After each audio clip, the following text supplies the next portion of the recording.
We're going to hit this recipe and we're going to hit it real quick and fast. Keep up with me, all right? You got it. All right, look, hey, but before we get started, go ahead and hit that like button. I appreciate you. All right, let's get into it. Classic meatloaf recipe. Now, this recipe uses the simplest ingredients and is loaded with flavor. Start by adding stovetop stuffing mix, that's the chicken flavor, as an alternative to the traditional stale bread cubes. The packet of seasoned stuffing mix is a flavor booster. Next, we're going to add a packet of onion soup mix. I thought I was recording, but obviously I wasn't. However, this is the packet that I did use. Now go ahead and blend all that together. I just want to mention to you that I'm using 80/20 ground beef.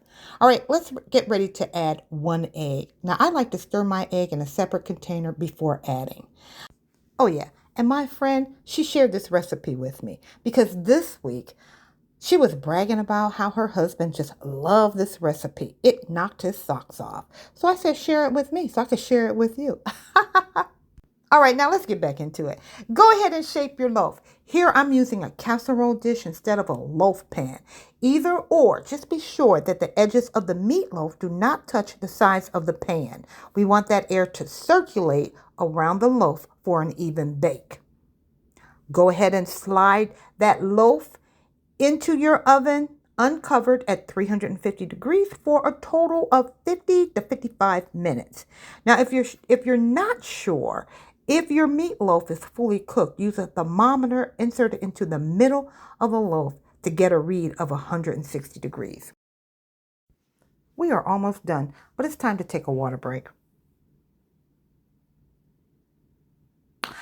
All right, let's get into our glaze. Now, the glaze is very simple. So while the loaf is baking, let's make our glaze. We will use a 1/2 cup of ketchup, catsup, however you want to pronounce it, a 1/4 cup of mustard, and a 1/3 cup of your favorite barbecue sauce, and we're going to blend that all together. Now, let me tell you what I do with my meatloaf. If you've been watching me for a while, then you already know that when I'm making my meatloaf, I remove it from the oven approximately every 15 minutes. And then I coat it with our glaze mixture. That helps to lock in the moisture.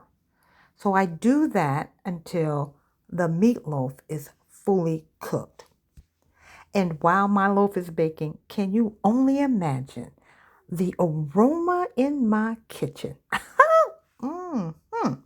So here I've taken it out the oven to add the glaze, but I just want to show you the juices that it is in the pan.